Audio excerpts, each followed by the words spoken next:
Jaalatamtootaaf kabajamtoota hordoftoota Obdii Miidiyaa toora yuutuubii, FB fi Telegiraam irratti argamtan hundi bakka jirtanitti nagaan fi ayyaanni gooftaa keenya Yesuus Kiristoos isiniif baay'atu. Akkam jirtu nagaa keessanii jirtu jireenya akkamii nageenya akkamii gooftaan inni nagaa isaa ayyaana isaa nuuf baay'isee umurii qabnu irratti guyyaa kana nuuf dabalee har'aan nu ga'e bara baraan ulfina guddaa fudhatu. Ana boleessa keessan soortuu dandanaadha. Jaalala waaqayyoo ta'ee kallattiidhaan har'aa barnoota keenya kan mala hiikamsa macaafa qulqulluu waliin jalqabne kutaa sadaffaa isaa isiniin waraabuudhaaf gara kana dhufeen jira. Waaqayyo beekadha. Barnoonni kuni kan audioodhaan yookaan voiceedhaan waraabame waggaa 3 darbeedha. Barumsa kutaa 1 hanga kutaa 10tti waraabameetu jira. Kanaan dura karaa tajaajila toora onlineetiin waraabee dhaloota bal'aadhaan ga'ee namoonni baay'een barnoota kana baratanii akka itti jijjiiraman akka ittiin eebbifaman jireenya afuura isaanii boqonnaa tokko gara fuulduraatti akka ittiin tarkaanfachiisan dhuga ba'umsa baay'een qaba. Amma immoo gaafii namoota baay'ee irraa ka'eedhaan akkasumas anis barnoonni kun barnoota hedduu barbaachisaa fi murteessaa waan ta'eef keessumaayyuu yeroo dhukkuba koronaa kanaan wal qabatee namoonni baay'een mana turanitti barnoota murteessaa akka kanaa argachuu qabu miira jedhuun kana dura barumsa mata dureen isaa tajaajilaa fi ergama isaa jedhu isiniin ga'eera. Dabalataan isa kanas itti fufeen jira. Akka carraa ta'ee audio kan sagalee waraabame keessaa kutaan sadaffaa isaa eessa akka lixe hin barreennan dhabee jechuudha. Isa sababa godhachuudhaan kutaa sadaffaa kallattiidhaan isiniif waraaban jira. Tarii waraabbii barnoota kutaa 1ffaa 2ffaa fi kanaan booddee kutaa 4ffaa 5ffaa jecha hanga kutaa 10ffaatti itti fufu keessatti qulqullina sagalee gadi bu'aadhaan yoo isin qaqqabe haala kanaan akka hubattan haalli yeroo sana irra turree fi haalli amma irra jirru garaagari waan ta'eef karaa biraatiinis immoo barreeffama FB irratti maxxansaan jira akkasumas Telegram irratti maxxansaan jira. Barreeffamni amma maxxansuu fi sagaleen duraan waraabame iddoo tokko tokkotti garaagarummaa mul'isuu danda'a. Barreeffama sana keessatti wantoota haaraa wantoonni update godhadanuutu jiru. Karaa biraatiin immoo yeroon barsiisu sanatti fakkeenyawwan garaagaraa kan hin barreeffama kana keessatti hin hammachiisne caaladhumatti barnoonni kun akka dhalootaaf ifa ta'utti gadi buusee fakkeenya baay'ee fayyadamee bal'inaan ibsee barsiiseera. Kanneen kana wal bira qabuudhaan akka isin ilaaltaniin jedha. Dhugaa dubbachuudhaaf barnoota kana argachuu keessanitti baay'ee akka carroomtanidha.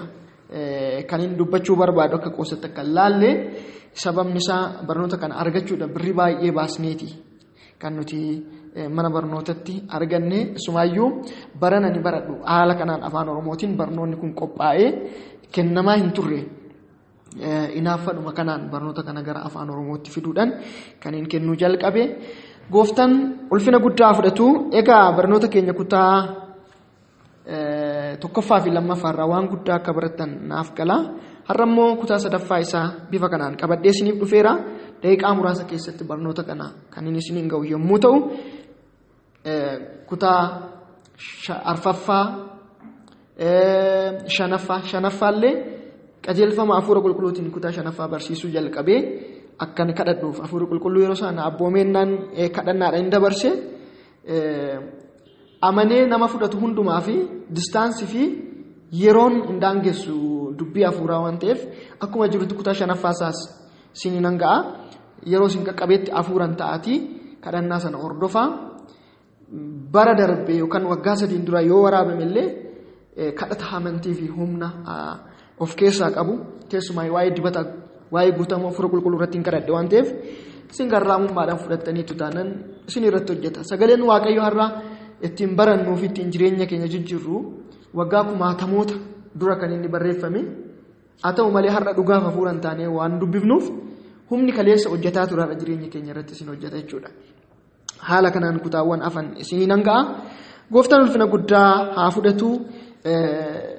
Peejii keenya akkasumas yuutuubii keenya kan Obdii Miidiyaa share like godha subscribe godha. Gauma kanaan jala muree gadi qabee kan isinitti dubbachuu barbaadu jaalala gooftaa yoo ta'e kana booda bifa bal'aa fi kana caala fooyya'aa ta'een toora kanaan isin tajaajiluu waan barbaannuu fi Obdii Miidiyaa subscribe godhaa. Biraan dabarfatina.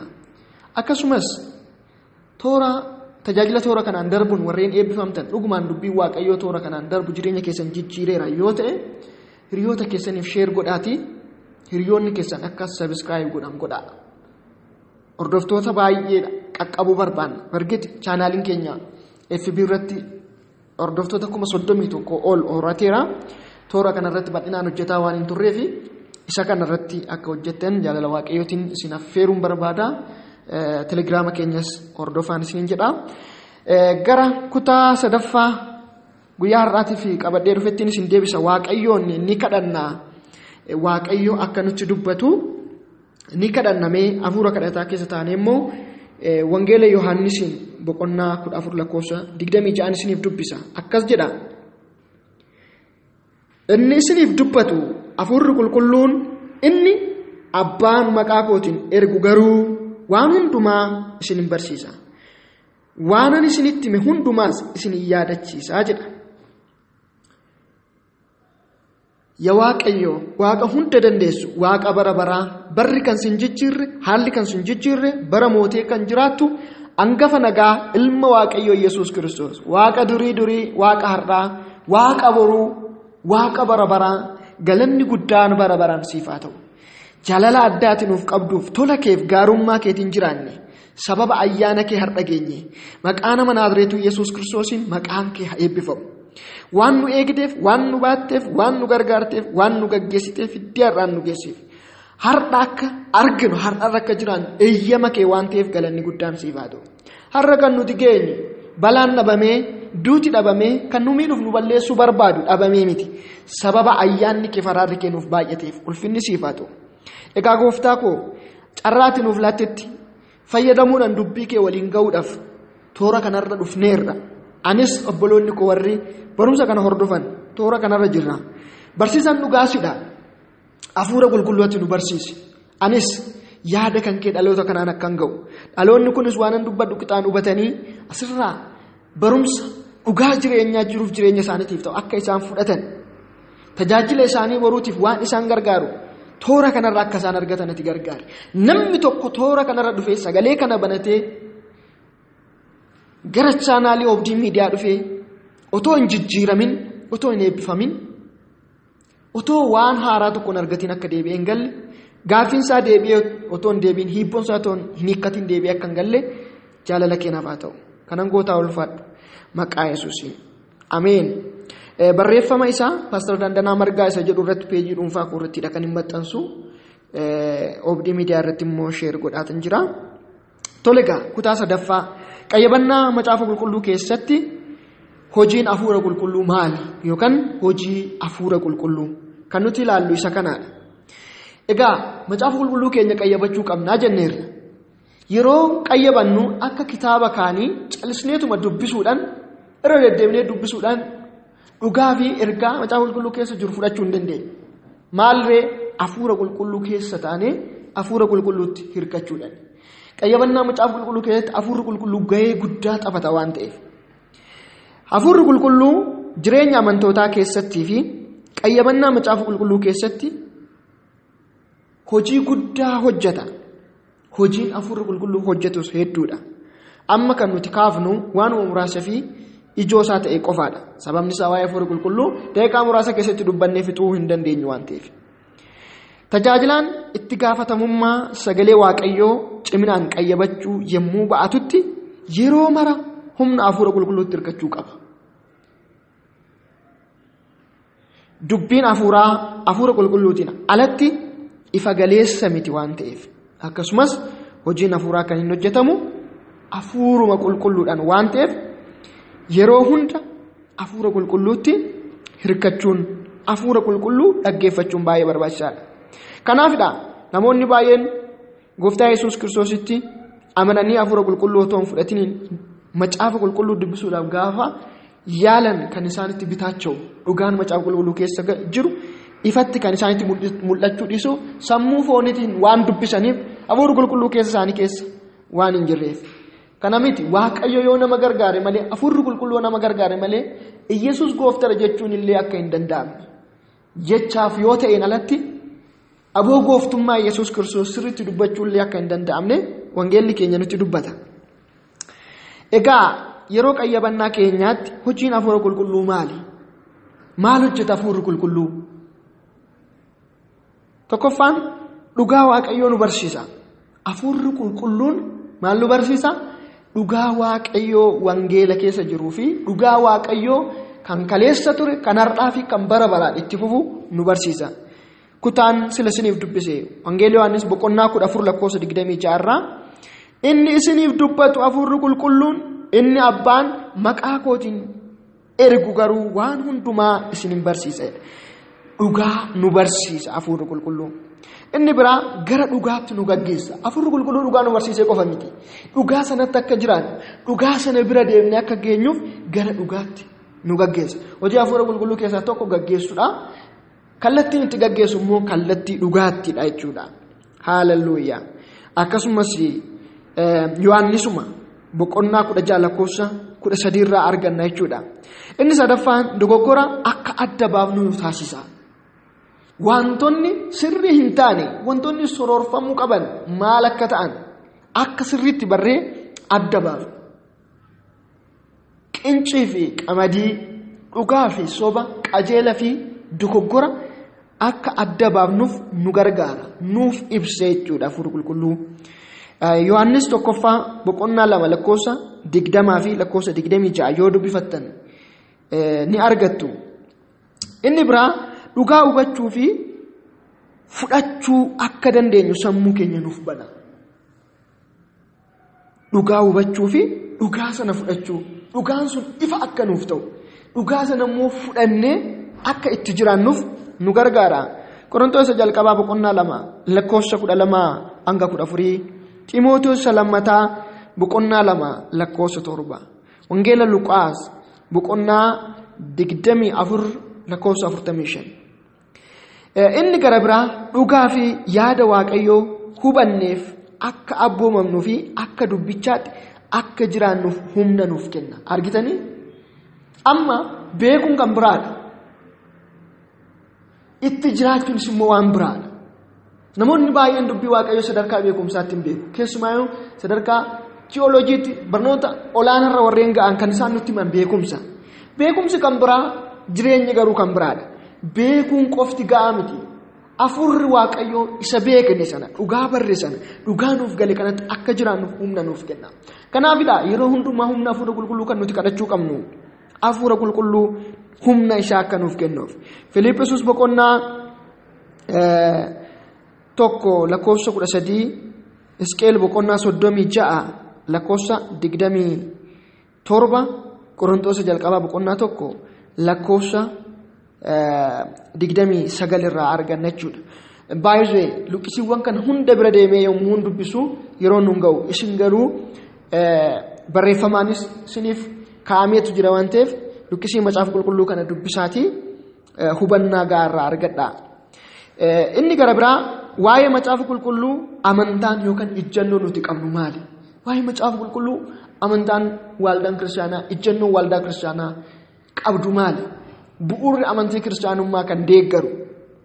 Kan namni tokko yookaan namni lama qabaatu otoo hin taane bu'uurri amantii kiristaanaa kan inni deeggaru, macaafni qulqulluun kan inni deeggaru maali? Macaafni qulqulluun maali? Macaafni qulqulluun mul'ina yookaan revelation akka ta'e ni amanna. Macaafni qulqulluu mul'ina yookaan revelation, gilxata እግዚአብሔር jedhu warri afaan Amaaraatiin dubbatan revelation. Mul'ina jechuun dhugaan dhokatee ture yookaan odeeffannoon dhokatee ture tokko ifa ba'ee beekamu yookaan mul'achuudha. Dhugaan kun iddoo biraatti mul'ataa ta'uu danda'a yookaan guutummaan guutuutti eenyumattuu kan hin mul'anne ta'uu danda'a. Nama biraatti mul'atee garuu nutti kan hin mul'anne ta'uu danda'a. Haa ta'u malee inni kun ba'ee nutti mul'achuu revelation akkati macaafni qulqulluun revelationidha. Mul'anni addaa kan Waaqayyo waa'ee ofii isaa, hojii isaa fi fedhii isaa kan ittiin namootatti beeksisu inni ijoon sun macaafa qulqulluudha. Macaafni qulqulluun mul'ata addaadha. Revelationii guddaadha. mul'ata waaqayyoo namaaf kenne yookaan macaafni qulqulluu keessatti waa'ee waaqayyoo fi waa'ee namaa kan nuti beeknu yookaan beekuun kan nurra jiraatu hundi bifa ifaa ta'ee fi ga'aa ta'een galmaa'eetu argama macaafa qulqulluu keessatti. Xiimotewos lammataa boqonnaa 3 lakkoofsa 16 akkasumas Yihudaa boqonnaa 3 irraa argattu jechuudha. Boqonnaa hin qabu lakkoofsa 3 irraa argattu jechuudha. Ergaan waaqayyoo martinuu yeroo tokko qofa kan kenname miti. Suutaan barnoota keessatti ifaa fi mul'ataa kan dhufedha. Mul'anni kana godhus immoo progressive revelation jedhameetu beekama. Beektuu mul'anni waaqayyoo sagaleen waaqayyoo si'uma tokko hundumti isaatu walitti qabamee gara ilmaan namaa gara dhala namaa dhufe miti. Si'uma tokko mul'ate miti. Yeroodhaa gara yerootti ifaa, yeroodhaa gara yerootti mul'ataa kan dhufedha.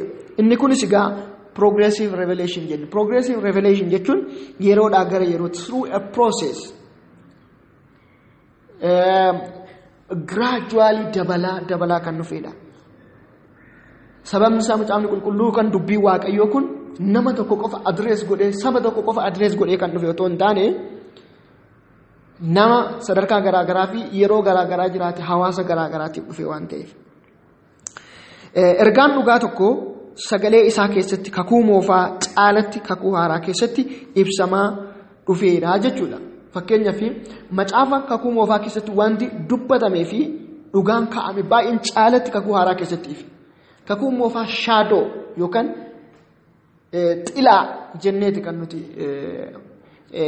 hubannu xilaadhas yookaan shaadoodha. Kakuun haaraa garuu kakuun moofaa fulfill kan itti ta'e kan itti raawwatame kan itti raawwii argate jechuudha. Wanti baay'een kakuu moofaa keessatti tuqameetu kakuu haaraa keessatti raawwatame yookaan guutuu ta'e jechuudha. Macaafni qulqulluu guutuudha kan nuti jennu macaafa kakuu moofaaf kakuu haaraa kan of keessatti hammate yoo ta'edha. Kakuun moofaa waan baay'ee dhugaa baay'ee akeektuu gara fuulduraa Kiristoosin kan mul'isan baay'ee yommuu kaa'u kakuun haaraa immoo mul'achuu Kiristoosin raawwii argatee jechuudha. Akkasittiidha kan inni mul'ate. Kana jechuunis ergaan sagalichaa jijjiirameera jechuu otoo hin taane caalatti ifaa ta'uu isaa fi jireenya keenya wajjin walitti firoomuuf kallattiin isaa argameera jechuu keenyadha. Hafuura waaqayyootiin barreeffamuu yookaan inspiration akka ta'e ni amanna. Qabxii lammaffaadha. Ijjannoo nuti macaafa qulqulluu irratti qabnu waa'ee macaafa qulqulluu ilaalchisee kan nuti amannu macaafni qulqulluu hafuura waaqayyootiin barreeffamuu yookaan inspiration akka ta'e ni amanna. Maalidha inspiration jechuun? Macaafni qulqulluun hafuura waaqayyootiin kan kennamee fi kan mul'ate qofa osoo hin taane hafuura waaqayyootiin kan barreeffamedha. Hafuura waaqayyootiin kan barreeffamedha. Hafuurri waaqayyoo namoota qulqullaa'oo ta'an gaggeessaa to'ataa akka isaan barreessan godheera jechuudha. Inspiration kan nuti jennu ibsaa fi dhugaa ibsaa fi macaafni qulqulluun samiirraa akka gadi hin buune isinitti himeera. Namoota waaqayyoo fo'ate namoota 40 oliin akka barreeffame kutaa 1 fi 2 irratti barattaniitu. Kunis immoo karaa inspiration ta'een hafuurri qulqulluu ibsaa fi hafuurri qulqulluu dhugaa barreessitootaaf ibsaa akka barreeffamu godhe jechuudha. Xiimotewos isa lammataa boqonnaa 3 lakkoofsa 16 akkasumas Phexros jalqabaa boqonnaa 1 lakkoofsa 20 hanga 21 achirratti sirriitti argattu jechuudha. Mul'ina ta'uu isaa akkamitti hafuurri qulqulluu olaantummaadhaan barreessitoota to'atee kitaabni qulqulluun yookaan sagaleen waaqayyoo akka barreeffamu akkamitti akka godhe kutaa sanarraa argattu. Akkas jedha Xiimotewos lammataa boqonnaa 3:16. Caaffanni qulqullaa'aan hundinuu gaggeessaa hafuura waaqayyootiin caafame. Barsiisuuf, balleessaa hubachiisuuf, qajeelchuuf, qajeelummaattis leenjisuudhaaf dhimma hin baasa. Namni waaqayyoo waa gochuuf kan danda'e hojii gaarii hundumaafis kan qophaa'e akka ta'u hin godhaa jedha. Kana jechuun tokkoon yookaan tokkoon waan jedhanii barreessan isaanitti himaa yookaan dictation bifa jedhamuun kan barreeffame jechuu miti. Hafuurri qulqulluu barreessitoota olaantummaa isaatiin to'atee akka isaan barreessan godhe yommuu jennu tokkoon barreessitootaa mataa isaaniirra taa'ee harka isaanii qabee akka daa'imni yeroo barreeffama barreessuu eegaltuuf shaakaltu namni barreessisu san akkasitti barreessise osoo hin taane bifa dictation ta'een osoo hin taane waaqayyo olaantummaa isaatiin to'achaa muuxannoo barreessitootaa dandeettii isaanii amala isaanii jabinaaf dadhabina isaanii afaan isaanii aadaa isaanii hundatti fayyadamanii akka isaan barreessan godhe jechuudha. Argitanii macaafa qulqulluu keessatti kan argitan aadaa waaqaa miti, aadaa waaqaa miti. Macaafa qulqulluu keessatti kan argitan afaan waaqaa miti. Macaafa qulqulluu keessatti kan argitan afaan macaafni qulqulluu ittiin barreeffame sadan Greek, Ibraayisxii fi Aramaayikiin afaan namootaati, afaan saba bara sana ture jechuudha. Aadaan macaafa qulqulluu keessatti calaqqise baay'insaa aadaa warra Jiwish yookaan Yihuudiiti. Ogbarruu isaaniitti, muuxannoo isaaniirratti, qubee isaaniitti, akkasumas aadaa isaaniitti, duudhaa isaaniitti dhimma ba'eeti macaafni qulqulluun akka barreeffamu kan godhame. Kanaaf irraa macaafa qulqulluu sirriitti hubachuuf hiikuun kan nuti jiraatu. Akkasumaan kaanee kun sana jedha jechuun miti. Gaafa macaafa qulqulluu dubbisnu contemporary audience yookaan saba yeroo sanaatiif ergaa maalii qabasa jedhu sirriitti hubachuu, aadaan saba bara sanaa, aadaan ergaan sun sabni barreeffameef sun keessa ture afaan akkaataan deddeebii saba sanaa, akkaataan jiruuf jireenya saba sanaa maal akka ta'e sirriitti yoo hubanneen booddee as dhufnee immoo aadaa fi afaan saba amma tajaajilu akkaataa sabni kun ittiin ergaa fudhatu jiddu galeessa godhanneetti ergaa kan dabarsuu qabu. Akkuma jiruun asii achi ammaarree finni asirratti hin dhangalaasu. Akkuma har'a ittiin jiruun immoo saba yeroo sanaa asii hubanna jechuudha. Erga haala qabatamaa yeroo sanaa sirriitti barreef hubanneen booddee achitti hiikaa sirrii erga arganneen booddee as immoo dhufnee saba keenyan kontekistii dhugaa otoo hin jijjiirre kontekistii yookaan haala qabatamaa sabni kun keessa jiruun ergaa kana ittiin keenya jechuudha. Kanaadha. Har'a afaan kaleessa macaafa qulqulluu fudhatteen yookaan immoo afaan kanaan yoo wangeelli lallabame malee wangeelli wangeelan ta'u jechuudhaan ilaalcha mataa isaanii waldarratti amantoota irratti fe'uu kan barbaadan. Afaan kanaan wangeelli lallabamu afaan kun waldaa kiristaanaa keessatti dubbatamu warreen jedhan warreen faayidaa addaa warreen intarastii siyaasaa qaban yookaan immoo bu'aa dalgaa argachuu barbaadan malee bu'uura dubbii waaqayyoo warra dhaabbatan dhugaa wangeelaa warra isaaniif galteef waa'ee waldaa kiristaanaa waan isaan inaafsiseef miti. Wangeelaaf afaan tokko hin jiru. Wangeelaaf aadaan tokko hin jiru. Wangeelaaf sabni tokko hin jiru. Saba garaagaraa afaan garaagaraa maaliif dhugaan wangeelaa kan jijjiiramneedha. Garuu sabni baraabaratti garagara. Aadaan sabni saba tokko biyyaa gara biyyaatti garagara. Kanaaf macaafni qulqulluu afaan baay'eetti hiikamee kan inni addunyaa qaqqabaa jiru. Kanaaf haala kanaan deemuun akkasitti hubachuun baay'ee murteessaadha. Inni sadaffaan macaafni qulqulluu sagalee waaqayyoo aboo qabu akka ta'e ni amanna jechuudha. Macaafni qulqulluu sagalee waaqayyoo aboo guddaa qabudha. Aboo guddaa qaba macaafni qulqulluu. Macaafni qulqulluu humna waaqayyoo kan of keessaa qabuu fi sagalee waaqayyoo ta'uu isaatiin aboo guddaa ni qaba.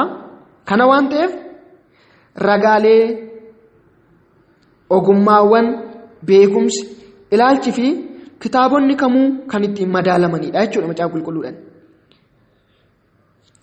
Aangoon sagalee waaqayyoo baroota keessatti jiraataa ta'ee waan tureef beekumsa yaaliidhaan argame ilaalcha dhuunfaa fi falaasamarraa argamu hunda gararraa waan ta'eef amantaa fi shaakala keenya irratti aboo guddaa qaba. Shaakalli keenya sagalichaan qorama malee shaakalli keenya deebi'ee sagalee waaqayyoo qoruu hin danda'u. Shaakalli keenya matuma sagalicha qoruu hin danda'u. Shaakala keenya hunda kan qoru garuu wangeelichaa jechuudha. Kanaaf sagalichaaf bakka olaanaa kennuun qayyabachuu fi abboomamuufiin baay'ee murteessaadha. Har'a shaakalaaf barmaata keenya macaafa qulqulluu fudhachiisuu barbaanna. Dhugaa wangeelaa shaakala keenya yookaan namummaa keenya fudhachiisuu dadhabneetu daayiverti gochuutti jira. Waaqayyo nu gargaaru. Inni arfaffaan hafuurri qulqulluun yeroo dubbifnuu fi qo'annu nu wajjin akka ta'u yookaan illumination akka ta'e ni amanna. Illumination jechoota afaan Ingiliffaa sadii isiniif kaaseera. Revelation, inspiration, illumination. Kunneen kun baay'ee murteessuudha. Arfaffaa irratti gaa hafuurri qulqulluu illumination abroota እግዚአብሔር isa jedhamu sana. Hafuurri qulqulluu yeroo macaafa qulqulluu qayyabannu nu wajjiniin akka ta'u. Kana amanuu danda'uu qabna jechuudha. Qophaa keenya hafuura qulqulluu hubachuu hin dandeenyu.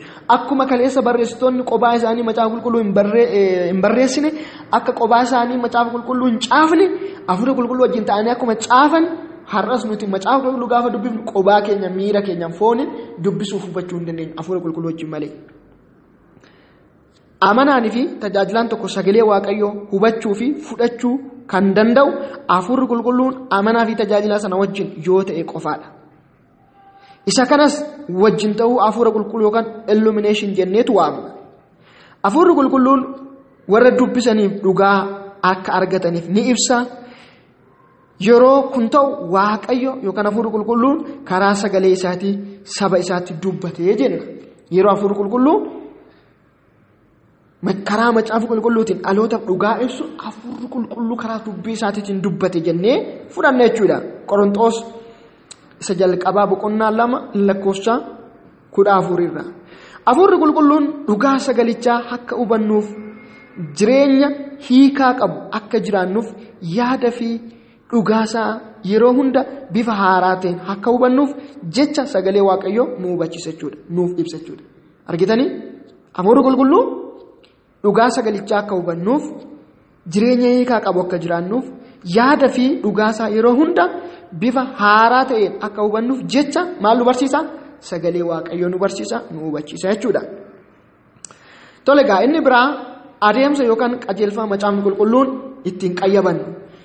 Qajeelfama yookaan bu'uura macaafa qulqulluu ittiin qayyabannu. Yeroo macaafa qulqulluu qayyabannu bu'uura maalii yookaan ijjannoo maalii yookaan adeemsa maalii irratti hundoofnee ta'uu qaba. Ergaa macaafa qulqulluu argachuudhaaf dhugaa sana barsiisuu fi hojiirra oolchuuf duraaf duuba yookaan tartiiba isaa eeggachuudhaan bifa ogummaa qabuun qayyabachuun nutti jiraata. Si'a tokko ol baanee si'a tokko gadi buunee yookaan walakkaadhaa kaanee otoo hin taane tartiiba isaa eeggannee qayyabachuu qabna. Adeemsa qayyabannaa macaafa qulqulluu hordofuun sagalee Waaqayyoo beekuuf, abboomamuuf, barsiisuuf karaa nu deeggaru isa sirrii fi murteessaadha. Tole egaa sirni yookaan adeemsi qayyabannaaf itti fayyadamnu yookaan bu'uurri nuti macaafa qulqulluu qayyabachuu yeroo qayyabannutti irra dhaabbachuudhaaf yookaan jiddu galeessa godhachuu qabnu ni jalqabaa. Hunda dura qayyabannaa keenya dhugaa sagalee Waaqayyoo keessaa argannu jireenya keenya keessatti shaakaluu yookaan itti jiraachuu fi warra kaaniif qooduu yaada jedhu giddu galeessa godhachuu qabna jechuudha. Kan nuti bu'uura godhannu, kan nuti jiddu galeessa godhannu macaafa qulqulluu akka dubbii Waaqayyootti yeroo qayyabannu dhugaa achi keessa arganneen jiraachuu ittiin deddeebi'uu fi warra kaan barsiisuu jiddu galeessa godhachuu qabna. Lammaffaan qayyabannaan keenya yeroo mara dubbisa sana jiddu galeessa kan godhatee fi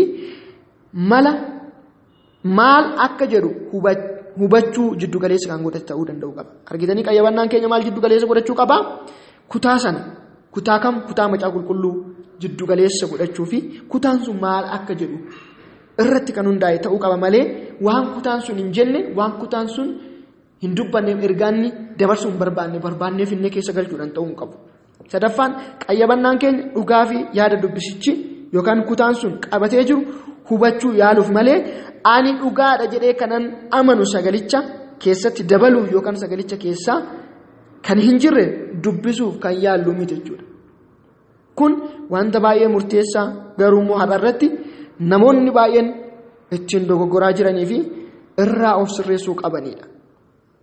Kan nuti macaafa qulqulluu dubbifnuuf dhugaa isa keessa jiru akka nutti dubbatuuf malee waan dubbachuu barbaanne akka dubbatuuf isa nuti dhugaadha jennee amanne akka inni nu wajjin dhugaadha jedhu gochisiisuu miti. Macaafa qulqulluu akka namoota bara kana harka mirciirree yaada keenya keessa galfachuudhaaf yaaluun sirrii miti. Waan macaafni qulqulluu dhugaadha jedhe san akka baru. Ergaa macaafa qulqulluu san akka hubannuuf malee waan ofii dubbachuu barbaanne, waan keessa keenya guute, waan ofii keenya propose goone sana macaafni qulqulluu dhufee akka itti nuuf mallatteessu gochuun macaafni qulqulluun kan nuti dawoo godhannee yaada keenya ittiin dhaloota irratti feenu otoo hin taane macaafni qulqulluun dhugaa achi keessa jiru baafnee kan dhaloota ittiin geenyudha jechuudha. Asirratti baay'ee of eeggachuu danda'uu qabna. Har'a toora baay'een kan nuti arginu, toora siyaasaa irratti kan nuti arginu isa kana. Namni tokko falaasama yookaan ilaalcha siyaasaa tokko yoo qabaate hiikaa tokko yookaan yaada tokko kan ittiin hubachuuf namni akka ittiin hubatu barbaadu kallattii falaasama isaa yookaan aayidooloojii isaa deeggaruunidha kan isaan oofani. Fakkeenya salphaa yeroo dhiyoo kana waa'ee hiika seeraa dhimma darbiinsa filannoo wajjin wal qabatee yaada lama kallattii garaagaraatiin dhufaa ture ni yaadattu. Yaada sanaaf furmaata jedhee kan yaade qaamni siyaasaa aayidooloojii biraa qabu kan biraa inni tokko kan biraa. Warri seera hiikuu akka furmaatatti fudhatan jiru. Warri immoo riitiraalii achirratti barreeffame sanaan hojiirra oolchuu jedhanii yookaan immoo fala biraa oopshinii biraa dhiyeessan jiru jechuudha. Kanas ta'e sana macaafa qulqulluus haa ta'u seera biyyaa akka nuti barbaadnu otoo hin taane akka contemporary meaning hiika sirrii argamsiisuu qabu. Bu'uura ijoo fi furmaata waarawaa fiduu kan danda'u jiddu galeessa godhanneeti kan nuti hiikuu qabnu. Macaafa qulqulluu immoo inumaayyuu baay'ee of eeggachuu danda'uu qabna. Ergaa ijoo fi isa jalqabaa jiddu galeessa godhachuudhaani malee akka nuti barbaannuuf yookaan akka yaada keenyatti hiikuu hin qabnu jechuudha. Adeemsa sadan macaafni qulqulluun ittiin hiikaman yookaan adeemsa sadan macaafa qulqulluu ittiin hiiknu afaan Ingiliffaatiin through process of Bible interpretation kan jedhaman jiru. Kunneen kun baay'ee murteessadha. Barumsa kutaa ittaan kutaa arfaffaa, ja'affaa, torbaffaa keessatti bal'inaan kan barannudha. Qabxiiwwan sadan kana keessaa hin baanu jechuudha. Bal'inaan kan ibsinu ta'a. Through process of Bible interpretation. Qayyabannaan macaafa qulqulluu keenya sadarkaa sadii hordofuun dhugaa barumsaa fi ergaa sagalee Waaqayyoo keessa jiru argachuu fi baasuuf adeemsa nuti adeemnudha. Adeemsonni sadan kun. Adeemsi kun tokkoffaan dubbisicha hubannaadhaan ilaaluu yookaan observation kan nuti jennudha. Adeemsi inni jalqabaaf tokkoffaan dubbisicha hubannaadhaan ilaaluu observation.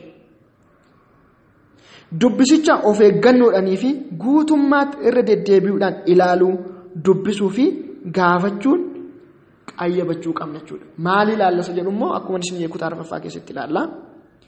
Yeroo ilaallu sanatti gaaffii nuti gaafannu dubbisichi maal dubbata? What it mean? What it mean? Maal dubbata dubbisichi kan jedhu gaafachuu qabna. Hojii ergamootaa boqonnaa 17 lakkoofsa 11 inni lammaffaan dubbisicha sirriitti hiikuu interpretation. Dubbisicha sirriitti hiikuu. Qajeelfawwan kitaaba qulqulluu hordofuudhaan dubbisichi maal jechuu akka barbaadu hiikuudha. Gaafin nuti gaafachuu qabnu yeroo dubbisa hiiknu inni dubbisichi dubbatu maal jechuudha? Inni dubbisichi dubbatu maal jechuudha? Yookaan kutaan kun kan dubbatu maali? Hiika isaa barbaadu. What it means? Kan jedhu deebisuu danda'uu qabna. Hojii ergamootaa boqonnaa 8:30-35. Sadaffaan dubbisicha jireenya keenya wajjin walitti firoomsuu yookaan application jenna. Ilaalleerra maal takka kutaa sana keessa jiru hubanneerra hiikatti kennineerra kana jechuun kana jechuudha jennee hiikneerra har'a immoo jireenya kootiin ergaa maalii qabaa jennee gara jireenya keenyatti fiduudha malee kallattiidhumaan gara hiikutti deemuun sirrii miti. Kanaaf wanti baay'ee murteessaan xumura irratti hiikuudha. Erga ilaallee erga hiiknee jireenya keenyatti firoomsuudha. Ilaallee hiiknee jireenya keenya har'aatiin firoomsinu yoo ta'e gatiin qaba jechuudha. Kanaaf ogeessonni observation and interpretation is abortion without application. Without application, observation and interpretation is abortion. Ilaallee kaanee hiiknee kaanee jireenya keenyatti firoomsinu yoo ta'e akka ulfa baasuuti gatiin qabu jechuudha. Kanneen kana sadan bu'uura godhannee hiikuu qabna. Gadi fageenya isaa akkuma jedhe barumsa ittaanu keessatti kan laallu jechuudha. Dubbisicha keessatti dhugaa mul'ateef deebii yookaan fiidbaakii kan laallu jechuudha. Application jechuun firoomsuu jechuun deebii yeroo itti laallu jechuudha. Ameen jechuudhaan akka dubbichaatti deddeebina. Isa dubbiin Waaqayyoo nutti dubbate gara jireenya keenyatti finnee hojiirra oolchuu yookaan dubbii isaatiif abboomamuu jechuudha. Yeroo kanatti gaaffii nuti gaafachuu qabnu dubbisichi kan dubbatu kun jireenya kootiif ergaa maalii qabaa gara jedhutti dhufna. Gaaffii nuti deebisuu qabnu dubbisni kun ergaan kun jireenya kootiif ergaa maalii qabaa. Hojii ergamootaa boqonnaa 22 lakkoofsa 8 hanga 10 kana keessaa ergaa wal qabataa kan nuti hubannudha jechuudha. Gooftaan ulfina guddaa fudhatu. Isa kana gaarra deddeebi'aatii dhaggeeffadhaa. Akkasumas barumsa isaa sirriitti dubbisaa. Guyyaa ittaanutti kutaa arfaffaa isaa itti fufnaa. Waaqayyo isa nuti baranne hojiitti akka hiiknuuf ayyaana isaa nuuf baay'isu. Gooftaa hunda dandeessu. Tolaaf gaarummaa kee farjummaa keef galanni siif haa ta'u. Yeroo miidhagaa nuuf kennitee bulfaadhu. Obboloonni koo barumsa kanatti qabamanii akka isaan jiraataniif ayyaana kee baay'isii. Warra dhaga'anii akkasumatti dhiisan otoo hin taane warra dhaga'anii waan dhaga'an hojiitti hiikan isaan godhe. Kutaa hafes qixaan akka barannu hafuurri kee nu haa gargaaru. Mana kee keessatti ayyaana keetti cimsii nu dhaabe. Dubbii keetti qabamne akka jiraannuuf nu gargaaru. Ameen maqaa gooftaa Yesuusiin. Ammas irra deebi'een isin gaafadhaa. Obdii miidiyaa sabskiraayib godhaa, hiriyoota keessaniif sheer godhaa. Shaaloom.